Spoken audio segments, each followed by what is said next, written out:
Olá, seja bem-vindo, seja bem-vinda a mais uma aula de Ciência da Natureza. Eu sou a professora Rose Carvalho e trago hoje a aula destinada a você, exatamente a você aí que está cursando a terceira etapa do ensino médio, está no primeiro semestre, fazendo aí o módulo 2, unidade 1.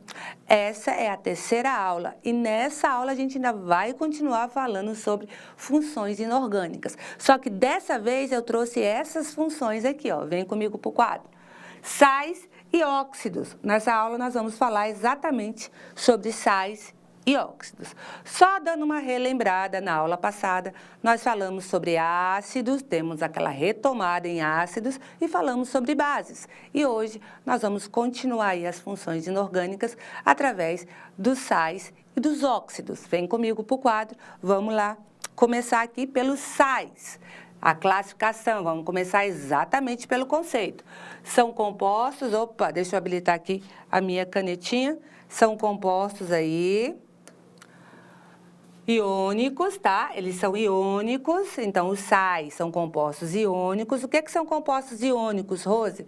São compostos que têm íons presentes neles, que em solução aquosa, por dissociação, libera pelo menos um cátion diferente de H3 e um cátion diferente do OH.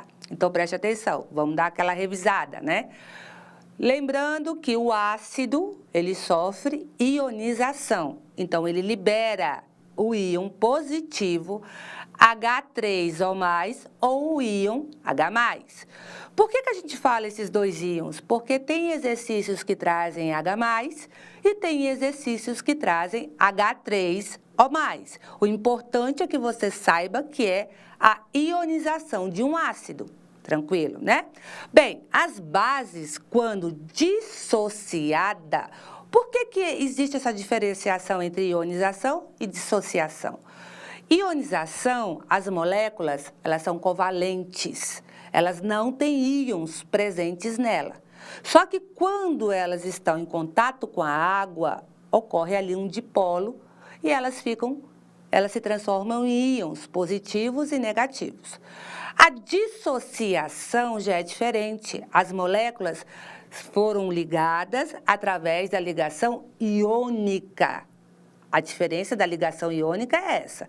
A ligação iônica, um perde e o outro ganha elétrons. A ligação covalente, existe o compartilhamento de elétrons. Por isso que quando há ruptura da ligação, vai se tornar lá os íons. Então, a dissociação já existem íons presentes na molécula. Então, quando elas se unem com a água, se juntam com a água, se misturam com a água, esses íons se separam, esses íons se dissociam, porque eles já estão presentes. Então, bases e sais são compostos iônicos.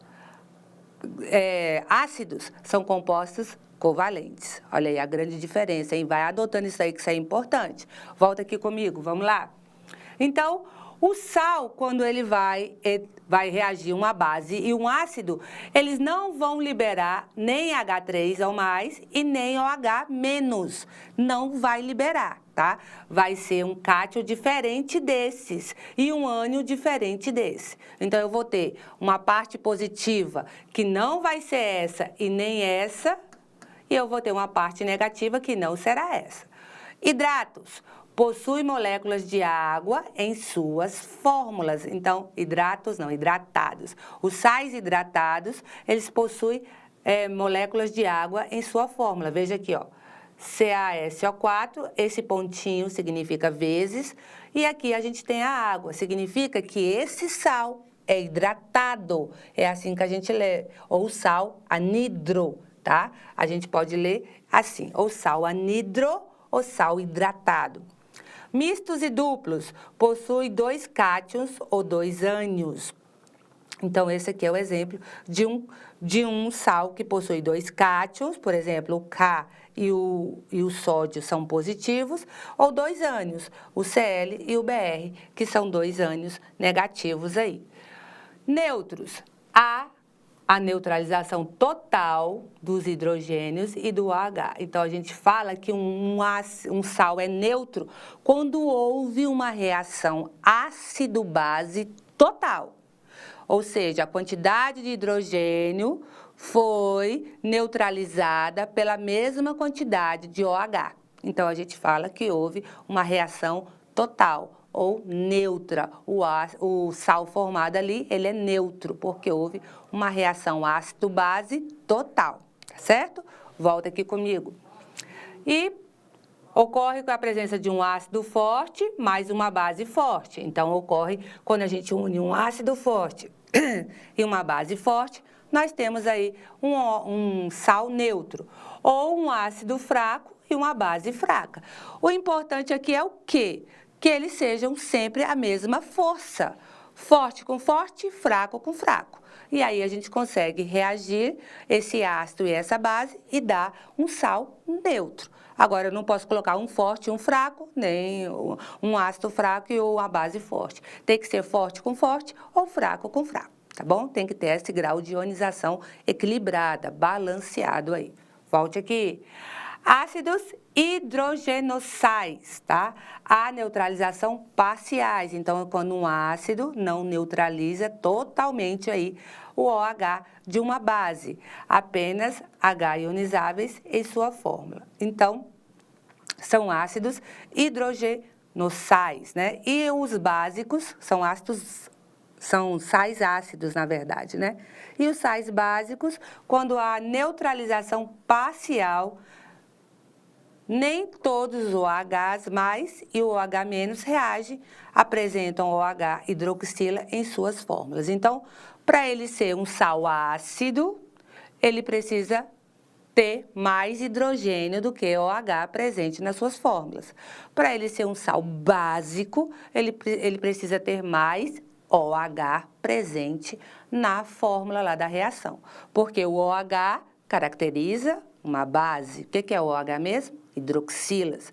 E o H+ caracteriza o ácido. Então, a presença de mais hidrogênio ionizáveis significa que é ácido. A presença de mais OH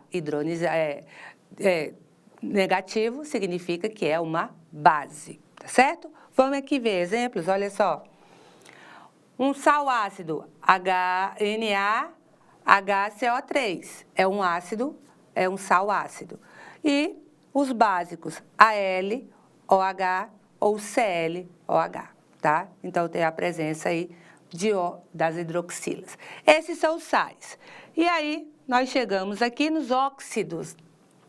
Óxidos são compostos binários, isso é importante, escreva aí no seu caderno, é muito importante.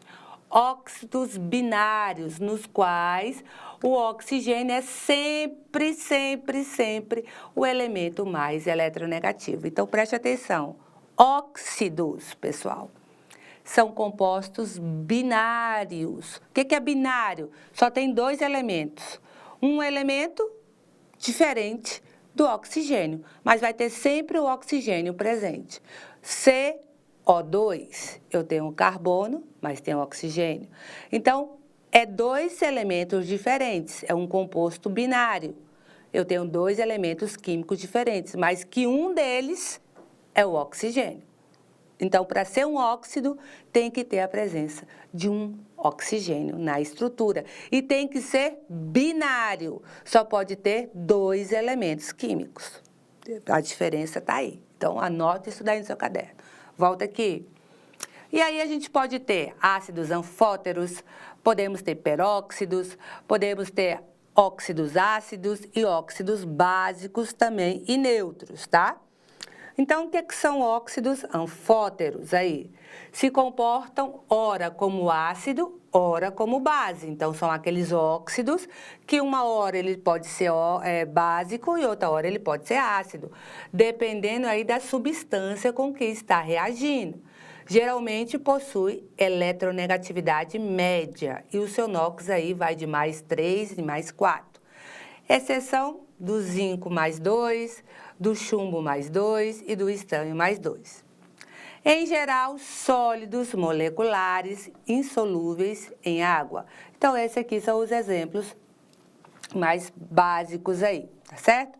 Peróxidos possui a estrutura, um elemento qualquer, e o O2. Ou seja, esse elemento tem que ter 2, tá? Para ser um peróxido tem que ser H2, O2, ou Cl2, O2, ou só exemplo, Br2, O2, sempre tem que ter essa estrutura, 2 e 2. Vou até colocar um 2 aqui.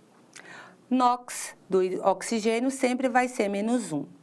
Para ser considerado um óxido neutro ou ácido, eles reagem com a base formando sal e água. Reagem com a água formando ácido. Esses são os exemplos.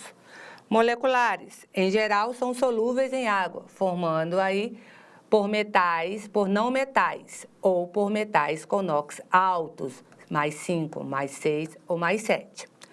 Óxidos básicos, né? Reagem com ácido, formando sal e água. Reagem com a água, formando base. Aqui tem alguns exemplos. Sólidos iônicos, em geral, solúveis em água, formados por metais com NOx baixos, +1 e +2. E os neutros não reagem com a água, nem com ácido, nem com a base. Esses aqui são considerados os óxidos neutros, tá certo? Então, hoje, nossa aula termina aqui. Esses são os sais, as condições dos sais. Faça todas as suas anotações aí no seu material, no seu caderno. E os óxidos também, para quando você for fazer a sua atividade, você tem que ter todos esses conceitos aí anotados. Espero todos vocês na nossa próxima aula.